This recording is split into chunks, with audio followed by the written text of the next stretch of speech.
what's going on, everybody? Welcome back to another hot seat segment. It's getting warm out here in Arizona, and not just it's getting hot, but it's getting hot with the group right now. You know, there's a lot of things going on, a lot of new things that are happening within, you know, our everyday lives. So just glad that we all made it. We're all here safe and sound. No mentions, Deshaun. But we love you, bro. We love you so much. No, we're here to enjoy some time, to enjoy some company, and get into these hot seat questions. I will provide a disclaimer. The boys weren't up to date with what the questions were. Usually I'll send it a day beforehand. Today we are going off the rip for sure. Very organic, very real, and we're going to see what we can provide you guys with some content today. So, Deshaun, we're going to go ahead and kick it off to you and get it started. What's up? The first question we have is, what's one thing your younger self would clown you for today? I would say probably taking naps. Oh. That's good. Yeah. That's good. Yeah, I enjoy naps. And it's not even long naps. Sometimes it's like 15 minutes, 20 minutes. That's a nap. Yeah, but when I was younger, because we're still young, but when I was younger, I wasn't taking naps.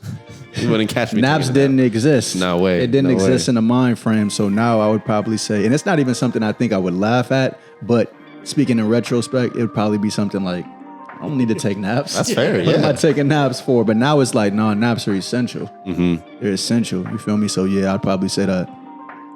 I don't think about it. You know that meme that was like, we don't sleep. Yeah. Never mind. Never mind. That was a good one. I like that.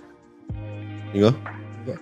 I would say, I think younger me would laugh about how kindness and mindful I am now versus how I was when I was younger. I've changed a lot, and I changed for the better, and I'm glad I'm an adult now and I act like an adult when I'm supposed to act like, and I learned the right way. So I'm just grateful for that. Okay, I like it. Very mindful, very demure. Oh man, mine would be the way I grocery shop, bro. Like when I grocery shop, I shop like I'm a 50-year-old dude. Like vegetables, meat, and sides like potatoes, rice, and that's it. Like I'll get snacks from here from time to time, but if I like my younger self was to go into my pantry and look at my pantry, I would be like, bro, what's wrong with you? Why do you have all this healthy stuff? Yeah. So yeah, that would be mine, bro. It's just I remember when I was a kid, we used to go and grab fruit snacks, For sure. graham crackers, Yeah. chips, soda. Like we used to grab whatever we wanted up across the nines, and now it's like, you know, very much to the T. And if I do crave something, I'll go out and buy it like a portion size of it rather than just having like a bulk size. So For sure. Yeah. No cap, little disclaimer. My mom used to lock the snacks away. oh really? Like there'd be like a stack like this high. She would lock them. Did you lock them? Lock them. I mean, she did have 4 boys and a girl. Okay. Too. No offense, my sister, but she was all boys, and we're hungry. We're all around similar ages. Yeah. It was killing everything in the kitchen. Like nothing lasted. And my favorite was like Frosted Flakes. Nothing lasted. That's a fair. whole lot of sugar and soda, and she did not like those. She.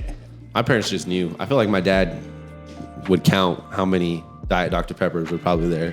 So it's like we never really touched it because there's only 2 of us. So it's like if it wasn't us 2, it was him. So that was kind of how it was around my household. Hey, he's on it. He's on it.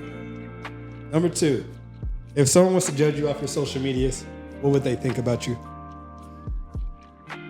I think we've had this question a few weeks ago, but I think it was worded differently. I'll let Julian go ahead first. The utmost truth. Probably that I'm around a lot of women. Probably. Yeah. I mean, I've gotten that straightforward. You know, that question, you know, that comment before, but yeah. I'll say, I'll say that. Yeah. Okay. All right. Me? Around a lot of men. Yeah, I'm around you too much. I've been looking at all of this. Old topic, my bad. But I would say, like, sometimes I post, you'll probably see me post every time I get a haircut. But, like, when I ain't got one, you may not see a post for 2, 3, maybe start to go on months. You may not see one. You just may not. And I get a haircut, like, every 2 to 3 weeks. So when you see a haircut. Oh, you got to show it off, huh? When you see a haircut, I mean, you'll see me. But when it's gone, it's gone. You didn't answer the question. What do people I think that's what they'll assume. Like I wouldn't say like a private person, but like I'd be on social media, but not to be like texting. So what would people like I would assume? They would assume that you don't text people? Is that what? I think they would assume that I'm like a little just private. Okay. Like you may see me here and there. Okay. I hope. Okay. What's the question again? If someone was to look at your social media, what would they think about you? That I'm like stuck up, I guess. Everything that I make is around my life or like what my experiences in life are. So I would assume that people think I'm an only child, self-centered. For sure. That all I care about is like materialistic or fashionable things. So yeah, I mean, it's crazy because I feel like if you were to look at all three of our Instagrams, you wouldn't think that we would all be friends. You think we would all just like be meshing with a different group of people. So I do think like it's nice to see that there is a blend of it, because I feel like if we're all to be like the same way as one or the other, or as, you know, whoever's, I guess, personality that was so happened to come up, it would be it'd be kind of weird and a lot to handle. I think our group balances out in different areas, if that makes sense. But that's the blessing about brotherhood or friendships. Yeah. Like truthfully, like it's never supposed to be everybody's the same. Yeah. There's usually a commonality in regards to mindset, but everybody has a different personality, which is the blessing within it.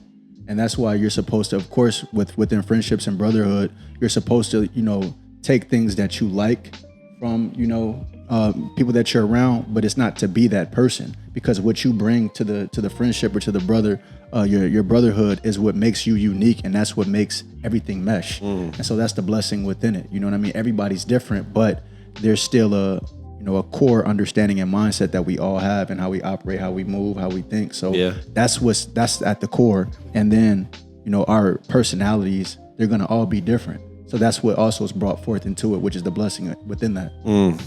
That's true, bro. Yeah. I like that point. Say there was another you that was exactly like you. Do you think you guys would be friends in that same world? Yeah, I mean, think about people that you met that are super similar to you. But I'm talking about all parts of you. Same everything. Well, I'll say this. I think, you know, what you bring to your brothers or to your friendship, like your men like group, the group of men that you're around. I mean, you pretty much bring, like the version of yourself that you bring with your homies is not necessarily the version that you bring with a woman.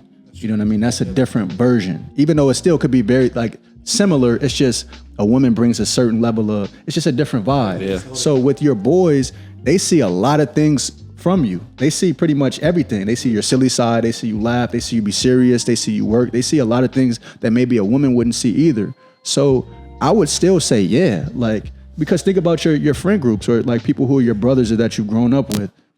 I mean, if you're super, super close and you have like the same type of like vibe, you're pretty much the same in a lot of ways. Or you'll take certain characteristics from your boys. You know what I mean? So I like that. I would say, yeah. Yeah, that's crazy. I would, for me, like if you're saying like a clone of myself that's the exact same person, I don't know. I would probably disagree, because the things that I lack in, I feel like I don't look for, but I find in my friends to be able to grow in that specific area. So like, I know for me, like if I was to have somebody that was the exact same version of myself, I can be annoying at times. Like I can be a lot to be around at certain, you know, moments of my life. So if I was to get that same person in front of me, I wouldn't learn very much, because if you're talking about identical, I would already know the flaws, the things that I need to grow in, the areas that I've already experienced, that I want to experience. And I can't go to a homie and be like, yo, like, tell me about this, or how can I learn from this? We would both be having to learn from someone else. Yeah. Which, like Julian said. That is true. Like there has to be nuance. Right. I like agree. Julian mentioned, like, when you have another friend, you find out similarities down the road, but it's through a different person. Like you're looking at somebody through a different lens. And that's a little bit easier. Whereas when you're looking at yourself, and it's almost like a twin for you to like understand, and it's the same identical things you like, you dislike, your experiences, you're almost just like, all right, there's nothing new about, there's no other angle or perspective to this. So we're both going to be in the same boat. So we need to go find someone else to learn from. So that I guess that would be my understanding of it. There's nothing wrong with it, but you can't grow from it. That's true. Yeah. Switch it up a little bit. how would you feel about like that if your female was exactly? Do you think you guys would align and get married? If a woman was the exact same way, personality-wise, or just same? I mean, I think there's relationships out there that, yeah, they're the exact same person. It works for them. I just think, again, they have to pull from an area of, all right, if we're the same in this area, we got to go find somewhere else to learn from because, you know, if they're both good at, let's say, being an extroverted, right? Well, then they need to go find areas to be able to be, you know, private with themselves and, you know, handle things on their own. So, yeah, I think it would be the similar thing. You just got to figure it out on your own. I feel like, you know, there are opportunities for you to go out and about and do it. But at the same time, too, you're talking about somebody that's exactly like you. You know what I'm saying? So it's just, you got to grow every day. I like that. There has to be polarity. No, absolutely. So there, even if somebody's the same, in a lot of ways, there is a level of polarity that's needed to where there's nuance and there's something that can be given to it. So yeah, I feel that for sure. I respect that. Even as a twin, it was like hard because like everyone on the outside sees you as one person. So I was like, since I'm the younger twin, it's always you're so and so's twin or little so and so, and it was kind of hard growing up with that at first because knowing that like we are fraternal twins, we are like literally the opposites but the same person, but they want you to be like the same person.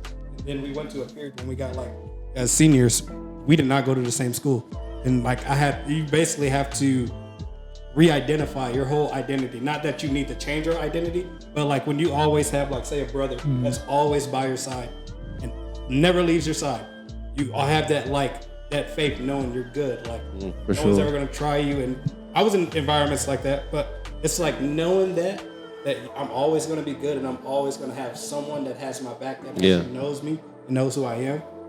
That was very different. So it like really kind of changed my perspective and things. And it really helped me grow a lot, like individually. So I really do like resonate with what you said. Nice. I like that. Yeah, dude.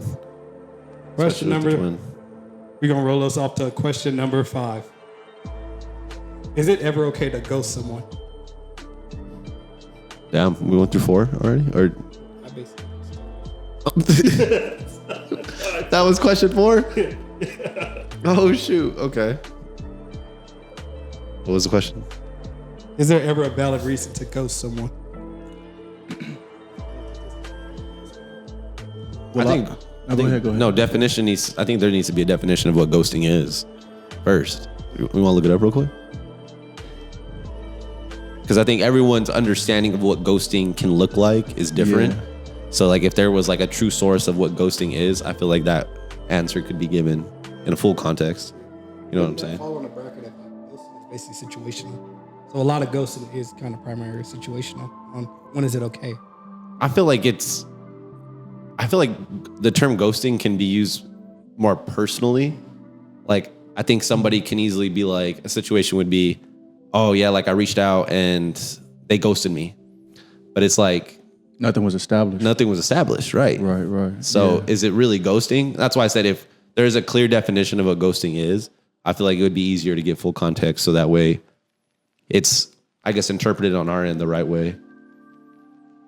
I'm still baffled that we went through 5 questions though. Yeah, that was quick.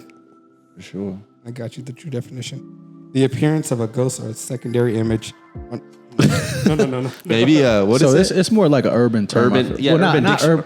It's probably just modern day. It's modern day. It's a modern day term. You can probably look it up on like Webster's or something. Like the second definition is the practice of ending a personal relationship with someone by suddenly and without explanation withdrawing from all communication. Okay, so relationship. Sure. So from that standpoint, because I was gonna kind of like say a little bit something towards that in regards to like my take on ghosting is when there's something that's been established in regards to communicating. So you've been communicating with somebody for a certain amount of time.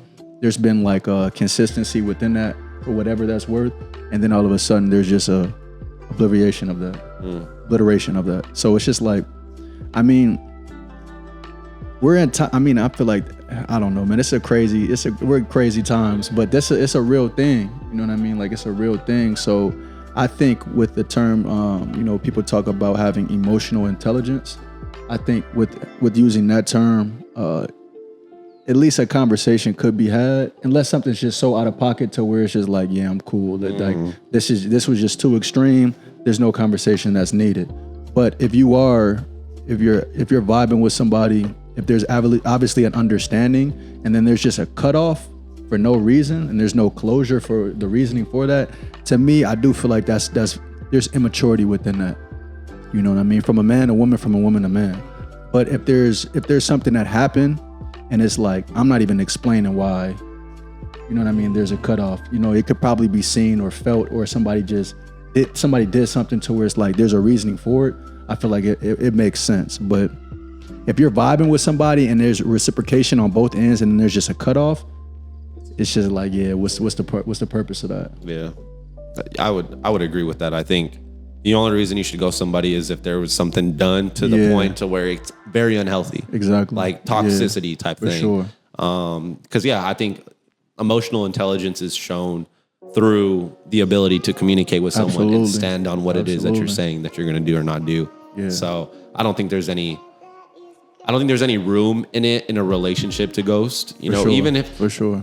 And here's the thing. Relationship doesn't have to be like 2 or 3 years with somebody. It's like if you've been talking to someone for a couple of months, been on a couple of dates, it's a relationship. For sure. So whoever's doing it is wrong. Yeah. You know what I'm saying? And more or less. Definitely, but I would stand on the fact that if it's taking it to the extent of ruining mental capacity, mental, understanding, and just outright disrespectful, you got to do what you got to do. For sure. You got to think of yourself first. For sure. That would be mine. I'm going to ride on the horse and say, though I do agree, but I'm going to have to ride on the horse and I don't think it's okay. I don't think it's, I do it myself. I'm not perfect.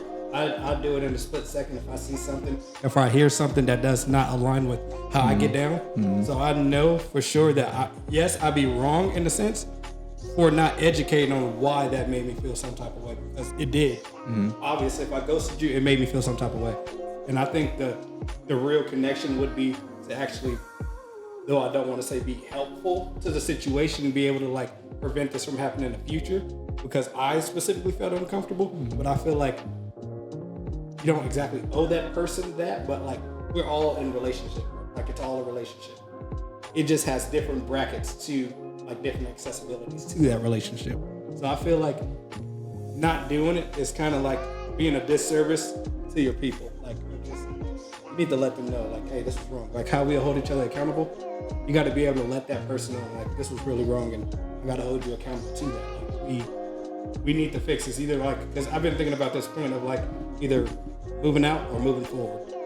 It's like we're already, in the sense, like we're all ready to, let me explain that. We're all ready to like say, if someone makes you feel uncomfortable, we can cut them off immediately. And that's just that. We'll never have to cross that path again. But if we actually move forward with that, if we take a different approach and move forward with actually continuing and building a relationship, we can go somewhere and we can actually learn from this. And they can probably learn to never do that again, or that it made you really feel uncomfortable. So they will know socially to never just do that again to you specifically or to another person. I think it'd be helpful to not ghost, but ghosting always feels easier and it feels like an easy solution. And you don't really have to rip off that Band-Aid and really have to dive down. Because communication, I'm not going to say it's hard, but it's not exactly easy when there's always two sides to the story. Yeah. But you also got to know that that person may not be willing to hear what you got to say. I agree. You know what I'm saying? So that's why I said, like, you could continue to try to be the one that's like doing the right thing by getting the point across of where they are not meeting you to that standard. But that's why I think we're both on the same understanding of like, there will be a time to where somebody is just in the capacity of, first off, not wanting to listen to what it is that you're saying. And you try speaking up and, coming respectfully. They might not come respectful back. And I think at that point, I mean, it's still ghosting, because in a sense, you are leaving whatever that was behind without saying anything furthermore after that.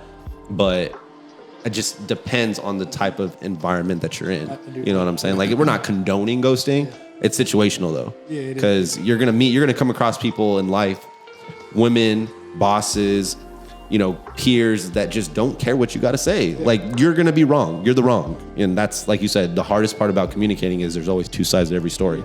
And you either take it or you listen to what they got to say and you move forward. Yeah. So I do think the intention is to move forward, but sometimes you just got to get out, you know? So, because then it ruins your capacity. If it ever gets hostile and you've already said what needs to be said from your point, you told them how you felt, and it was just like, they just spit in your face verbally, by all means, you get up and walk out. You're done. It's already said it. You did with everything that you can do, and you made sure that all your boundaries were noted, and everything that was crossed, you let that be known, and it didn't work out. So, you're just not compatible people, and that's okay. You just move on. Yeah. So I agree with that. I like that. Yeah, that's that. I wouldn't consider that ghosting though, like because if there's communication that's had, and then if there's discourse, and then there's not, like let's say there's something that's not agreed upon, and then somebody just doesn't respond, it was still communicated, in regards to whatever that was. In my mind, ghosting is just, let's say you're engaging in conversation with a woman, you know what I mean? You're going out, you're spending time, then all of a sudden there's just no response. That's ghosting, because there's no closure. If there was closure, even if it wasn't something you wanted, you still received something in a communicative fashion. Yeah. If there's just no nothing out of anywhere, and let's say you're reaching out still and you're not getting anything, well then you've been ghosted. So you don't know. And let's say you haven't done anything, you reflect and you're like, I didn't do anything, there was nothing. I didn't say anything. I didn't you were ghosted. You don't know what, you were just ghosted. Yeah. But let's say whatever, you have a conversation or something, and she's like, I didn't appreciate you saying that, or I saw this.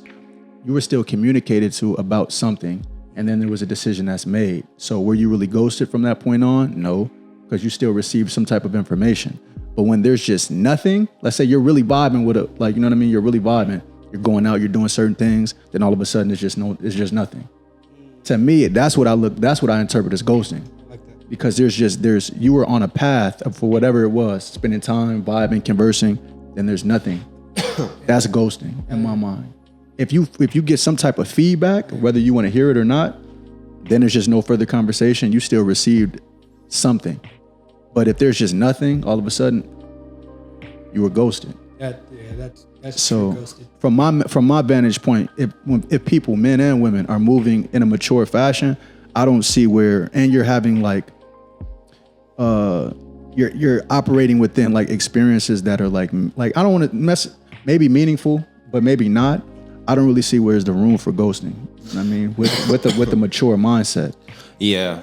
I don't see how it's necessary for real. You could just be honest about, hey, look, I don't really see this. This isn't where I want it to go. Whatever it is, you can explain it however you want. And then from that standpoint, you just keep it moving. But just know nothing. And you probably know that person likes you or is starting to like you, or, you know what I mean? Whatever it might be. I don't really see, from a mature standpoint, it's just not smooth for real. From man to woman, from woman to man, I don't see, people talk about emotional maturity. To me, that's definitely not emotional maturity or emotional intelligence. It's a cop-out for real. I like how we always throw that around, but having emotional intelligence and having the ability to communicate what's actually going on and be on the think about coming from the other side of the perspective. I feel like it's not really that. Those two don't really meet each other. You could be so emotionally intelligent. You can know everything, what makes you feel bad, what gives you a rise, what makes you happy, all of it. You can know all of that. And you can still be an absolute ass of a person to the other party. Yeah, you can still not know how to be respectful when you're talking, for sure. I think the beef that I have with ghosting, and probably a hot take, is I think the word is just used again way too much. It's like aura. Yeah, I think the way how modern we are with using the word ghosting, I almost hardly ever use it when it comes, to me understanding situations, because I'm the type to be it's just not the right time right now. Right. Oh yeah, we went out a couple times, or we've been texting for a few weeks or whatnot, and it just stops or something happens. It's it's just not the time. And if I did feel a type of way to where I needed to figure out what was going on, I just send out a simple text. And then at that point, I could probably validate the ghosting part. But for sure, I just don't think, I think there's too many things that we have in our court nowadays with social media, with the way that we can communicate and call and FaceTime within seconds, to use the excuse of, he just ghosted me or she just ghosted me. Because I think majority of the time, it's not necessarily ghosting. It's not. Because let's be honest, with us three here, we probably have a lot of things in our life that we'd like to prioritize, right? The last thing that we're thinking about right now is, getting back to certain things that are down the list and priorities right away. I mean, if you're putting a perception on it, that could easily be viewed by someone else as they ghosted me. Like I haven't heard from them in a couple of days, when in reality, it's just you're doing things day by day during the week to be able to be, in your zone. So that way when the weekend comes, you can enjoy some time to yourself. Yeah. So I do think it's an emotionally thrown around word that I don't like, sure, but I do agree. understand from the respectful side that it does happen to people. And if you are emotionally mature enough to be able to send out that message of like, hey, I haven't heard from you. Are you doing okay? Or like, I'm trying to get the vibe. Like, I know we, had this conversation last week. Like, where are things at now? Like, can I at least get an answer in that? So I know more or less of where to move, or if I should still be like having faith in this. There's so many things that you can say, but again, it takes the type of person, the emotional maturity, but the communication. A lot of people I don't believe in the double texting. I don't believe like if I did this, they should do this. It's a give-take world, and that's not how friendships, relationships, and partnerships work. It's not. If we're doing business together and I'm messing up, I expect my business partner to be like constantly telling me like, bro, like we need to figure it out. And then after an X amount of times, it's just like, dude, we can't do this anymore. And I don't think people give each other the benefit of the doubt in that sense. You know what I mean? So that's how I feel about it. I don't expect everyone to have the same output. But ghosting to me is just, it's silly. It really is. It is, Yeah. I wish I wasn't so. Let me rephrase it. I know sometimes I am not the right person in certain situations, like especially when I start to feel uncomfortable. Yeah. Because I know it could happen immediately. But I know that certain triggers that I have that I am working on, so I would never, try to act perfect in that room. Like I wish I was more patient. Like I'm trying to be more patient. Not I wish I was more patient. I'm trying to be more patient and more outgoing to the word and listening to, like we talked about before, just being able to engage and feel uncomfortable, but be able to move forward at the same time and not just move away, not just back out of the conversation, not just never have a conversation again. And I'm really trying, but that disconnect for me, it'd be a little hard. It's like you kind of grew up with that and you can just like turn it off and you don't have to feel it.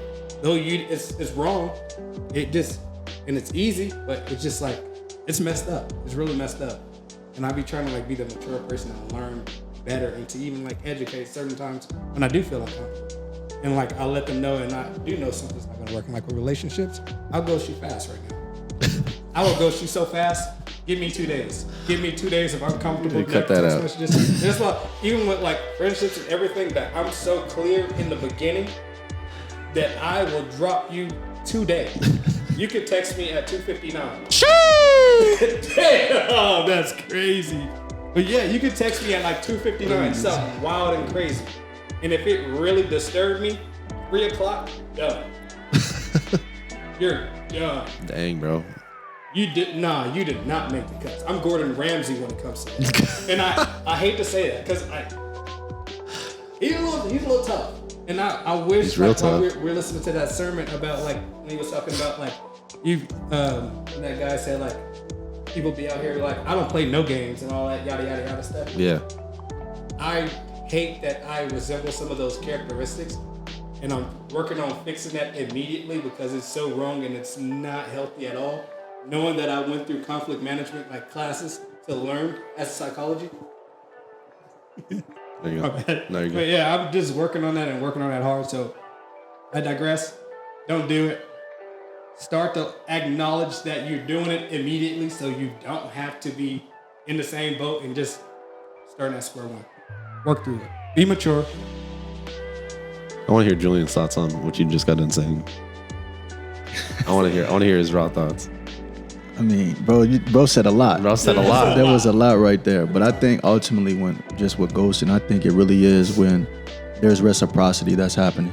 You know what I mean? So where you have, I don't want to say expectations, but you're you know what I mean? You're actually having an experience with someone, whether you're like, it's a normality as far as conversing, you're spending time, it's just an understanding. And then all of a sudden it just stops. Because the reality is most people, you go into things and you know what the vibe is. Right. You off rip, you know what the vibe is. So if whatever happens, a day or two goes by, you don't hear from the person, whatever, you knew what the vibe was when you started.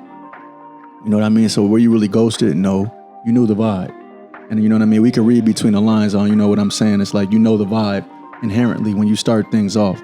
But if there's intentionality, and I don't even want to say intentionality, if you know the vibe and both of you all can feel like we're really vibing with each other, you know what I mean? We could possibly start liking each other or whatever it is. And then there's just a random cutoff with no like, hey, look, I don't think this is going to work, whatever it is.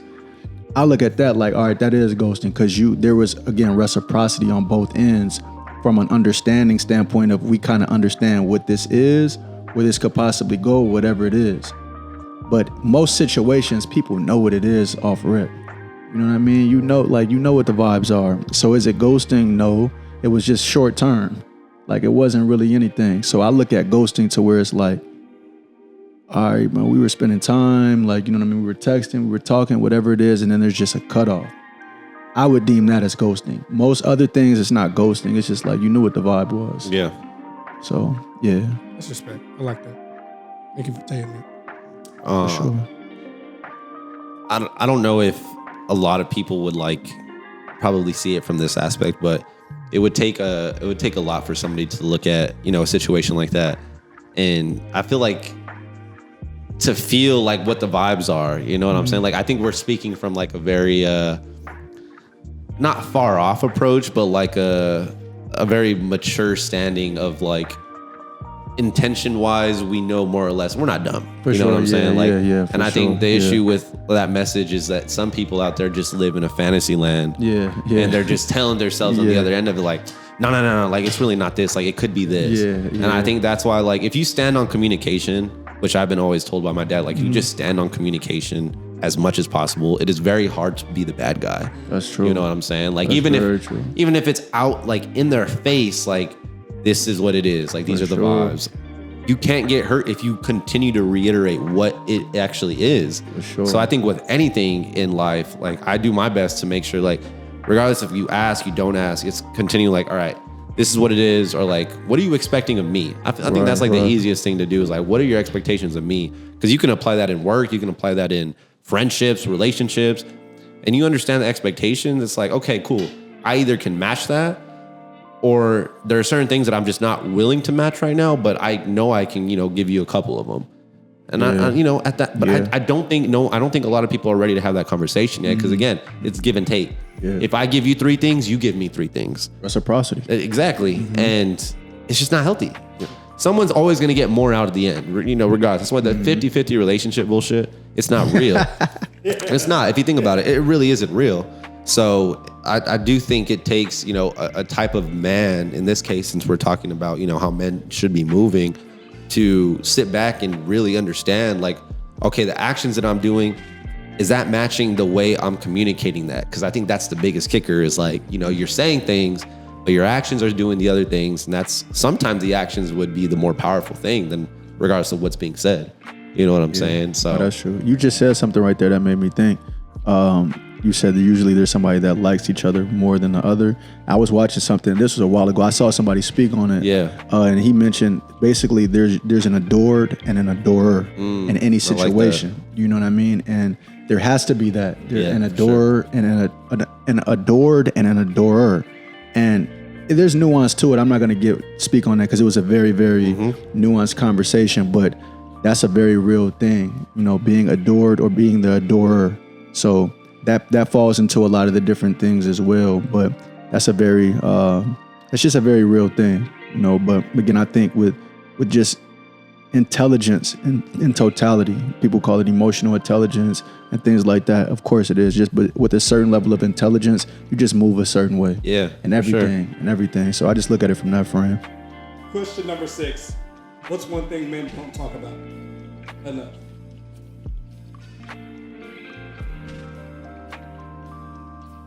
Hey, that's a good question. I'll go ahead and start out. I will go with, hold the ball on this one, vulnerability.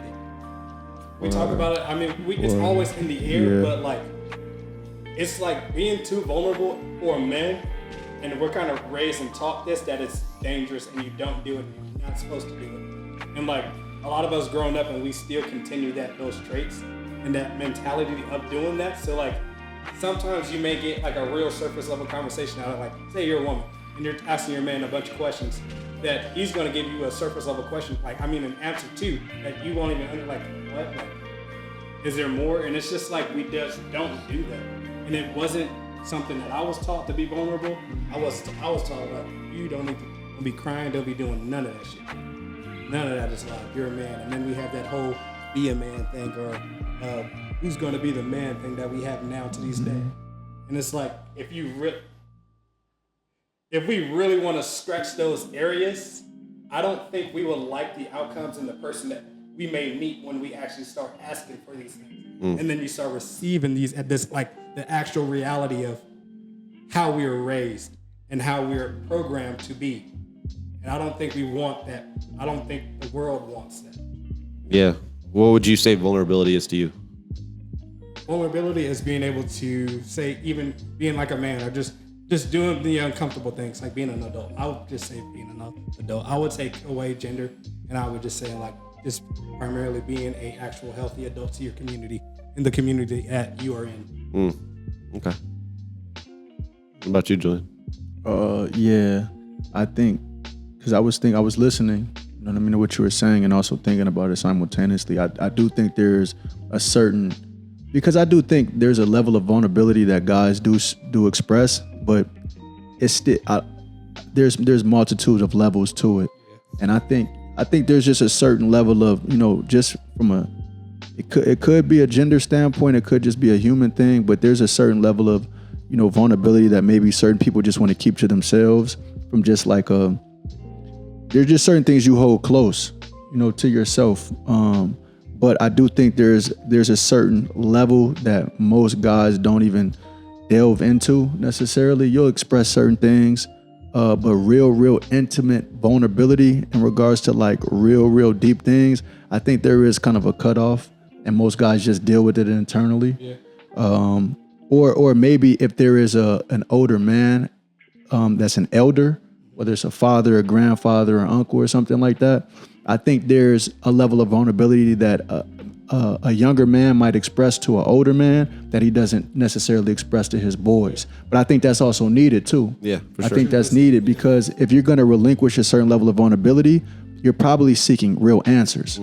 You're seeking answers, and your boys might be able to give that to you, but a man that's been your age and has exceeded your age, probably, well, I don't want to say probably, if he has wisdom, is going to be able to give you perspective that your boys might not be able to. Yeah. So I would say in that sense, you know, if any younger men do have like an older man that's in their lives that they can trust, that they feel they can have a certain level of vulnerability to express those things that maybe they don't express to their boys, to that older gentleman, whether it's a father or uncle or grandfather, someone like that. Yeah. Because, for example, let's just say 60. We don't know how it feels to be 60, but a man that's 60 knows how it feels to be a teenager in his 20s, in his 30s, in his 40s. So he has profound wisdom and perspective on certain things. But I would definitely agree. I think there's just a certain level of vulnerability that most men don't express, but I think it could be expressed with an elder man that's trusted in his life. I definitely think it could happen. It's sure. like an actual verifiable source. Absolutely. I wouldn't say just, you know, absolutely. Don't be listening to any old person, because a lot of people I've met and had conversations with, even in the blue collar world, it's like, yes, you older, but you didn't grow.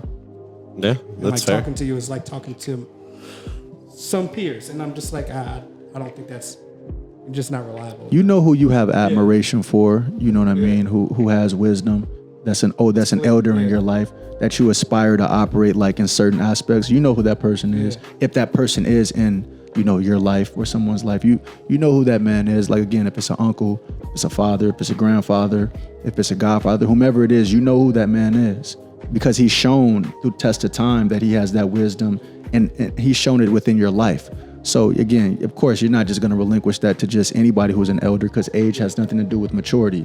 But if he has shown that through the test of time and you respect and have admiration for him, by all means, I think that's someone who should, or one should relinquish a certain level of vulnerability to really seek knowledge and answers for.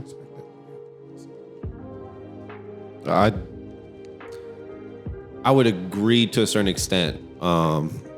I've definitely gone to my dad multiple times where I'm just like, you know, that's someone I look up to. That's my guy. And, you know, looked for the advice and been able to be vulnerable with him about certain things. After like a certain time in my life, though, I learned that I think one thing as men that we struggle with majority of the time, if you're this guy of like a guy that's of a service, you always want to fix things. You know what I'm saying? For sure. And I think one thing with reading and, going to therapy when I was in therapy was the fact that there's going to be a time in your life to where your partner, in this case, your woman, isn't going to want you to fix things. They're going to want you to listen. So I think, yes, having somebody to, confide in is very powerful, but having someone to listen, I would argue it's almost just as powerful, if not more powerful, because if you're just going and trying to find the answers, I don't feel like you're sitting with the vulnerability as long as you should. And sometimes we really have to sit with the emotions to really feel it. You know what I'm saying? I'm not saying you got to like sit in your room, watching Netflix, eating a bunch of like, just sulking in it and just living in that. I'm saying like living in the motions of understanding what you're feeling a long enough period before you start finding answers. Because if we're continuously trying to find answers after answers after answers, you're not really feeling it. For sure. You're just going to be in that cycle of like, okay, I know the answer to this, but what's the answer to your emotion? Like, what are we doing with the emotion? So I think, yes, you should have a person like that, regardless of age.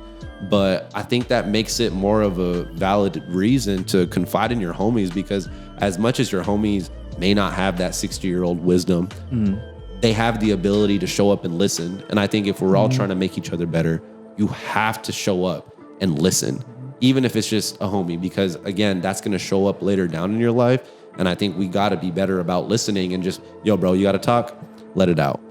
What do you got to share? And then you're able to listen to what he's going through without offering any unsolicited advice. So that way, both of y'all are sitting in that moment, just feeling whatever it is that needs to be felt. And then if that time comes down the road where it's like, you want my advice now? Like, are we good enough to have that conversation? You have the conversation. And I know that's perfect world, but our talk was about vulnerability and how that shows up, or how it lacks in life. Yeah, man, I don't understand why we're like that. I think Julian and I had that conversation either last week or 2 weeks ago about, as guys, we just don't know how to just be real with each other when it comes to stuff like that. We'll be real about, the money. We'll be real about like, bro, like I just, this is what I got right now. But when it comes to real things that we live with our whole life, some of us just aren't cool with opening it up. And I would argue that, is that really a homie? Like, is that a true homie if you guys can't have that conversation? Because it takes two. You know what I'm saying? Like, it takes two to have and open the conversation with like, I want you to know I love you, and regardless of what you tell me, I'm gonna be here for you. And I think on the receiver side, you got to feel trust enough to be able to have that conversation with the homie. So I know that was long-winded, but I guess all in all is you got to be better, and the only way to be better is by making that step forward and just being like, look, bro, like this is just something that I'm going through. Can you hear me out? Because waiting for that 60-year-old man to come through or not, I mean, a lot of people don't have that 60-year-old wisdom guy in their life, which kind of sucks, but there's always somebody that's willing to listen. I love the way you worded that. And that brings us to the next question, which would be my point, was like, even now I surround myself with people that are resembling those characteristics that I'm lacking, like you said earlier. Yeah. And like, I look for that in my people that I hold to this day now as adults, because I know that it gets tough like that. And our last question would be, like, what is something that you healed from that you don't tell anybody about? And mine, I would say, like, going off first, I would say, I used to do this thing where like I was trying to trial and error being vulnerable as a man. So I would always like say, if I reach out to my boys, like, I'm going to tell you something, but please do not pull that sensitive stuff with me. Don't pull that feel bad, feel sorry for me type thing. I don't want that. I'm not telling you for that reason, and just hear me. And I will clearly let that like be known, and then I will go forward or whatever I'm going through or whatever I need to talk about, and then we'll nip it in the butt and go about my day. And now, like, that I'm older, I don't do that anymore. I don't just allow. Like, I mean, I allow them to feel whatever they're going to feel, because they're their own person. I'm supposed to let that happen. So I'll allow them to be in that moment, and I'll allow them to share how they would feel and share their own feedback. And like, I would, let it be a conversation and like actually work through it now and be more solution based, not feelings wise. I like that. What was the question again? What is something that you've healed from that you don't tell anybody about? Well, I mean, I've had the conversation with certain people, but I think it's for me, it's probably more sports based in regards to like how I felt after I stopped playing basketball. I think a lot of athletes probably can understand that feeling. I mean, yeah, for a while I didn't watch basketball for a while after I stopped playing, and it was probably hard for me to admit that like, wow, it's the end for this. Yeah. But yeah, I would probably say that's something that just throughout life and just through growing and you figure out really who you are when you stop playing a sport, like really who you are subsiding that sport. Because when you play a sport, that's really a lot of who you are, or that's a lot of who you believe you are. Like personality. Absolutely. So when you stop playing, you figure out almost like that second half of who you are. Yeah, you know, and just life can just teach you in regards to like just maturity and just certain things. You just figure out certain things. So I think that's it. From that angle, just after I stopped playing basketball, it was hard to realize like, all right, this is it for this. Like, there's no league, there's no overseas, there's no nothing. This is it. And then just having the realization that like, yo, you're still so like, most people stop playing a sport when they're super young, even when they're professional. Like LeBron is 40, that's still super young. Like that's super young. Whenever he retires, he's still a young man. Like he's a young man. You know what I mean? And for what he's doing right now at his age is incredible. So yeah, I think that's it. Just having that realization, like, all right, this is it. Like this is really it. And again, I've had conversations with my boys who are athletes. Once you're an athlete, you're always an athlete. But I think that's it. Just realizing, like, yeah, this is it for this. Like, this is it for basketball. So yeah, that's something that I moved forward and moved on from. Respect. Yeah, I like that. That's funny. I was gonna say something very similar. Yeah. But more on like the back end of it. Like, I think the embarrassment that I used to carry for myself after the game was done, like not being able to go around it, not being able, you know, my dad is a high school baseball coach, so For sure. that's his life. Like till this day, that's his life. And like you said, there was a time in my life once it was over, I didn't look at it, I didn't smell it, I didn't want For anything sure. to do with Yeah, it. yeah. And it just had such an ugly, dark part of my whole being to where I just didn't want to be around it. Like it was just whatever, you know. I think it was probably a couple of years ago to where I was fully able to just like come to peace with a lot of things and understand like, hey, like everyone has a time when it ends, right? Yeah. But being able to start going around certain people, and you know, my dad's really close with a lot of college coaches, and some of these college coaches were looking at me and being able to like be around them again and not feel weird on my end, not because they were making me feel weird, but because I felt like, damn, bro, they probably think I'm this, I'm that, you know, the whole nine. So I think that was probably the hardest thing that I've healed from since I was, you know, in my early 20s. Because I think with anything, we all have this picture of what we want to do in life, and when that doesn't work out, and you give it your all, that's like your first love. You give it your all. It takes a part of you away, and I think that's the utmost ego death that you can experience, especially in your early 20s. Which is why I'm saying like it saved me in this sense. Like it saved me to where I'm 28 now. I could have still been an egotistical dude that was just moving in a certain manner and not living the life that I'm living now. You know what I mean? So it's definitely a blessing, but I think from a vulnerable standpoint, it's really made me be cognitive of the things that I'm willing to talk about now or be able to share with you guys. And it makes it all come full circle in a sense. So that way, like, we move out of love. Yeah, for sure, bro. It takes a lot.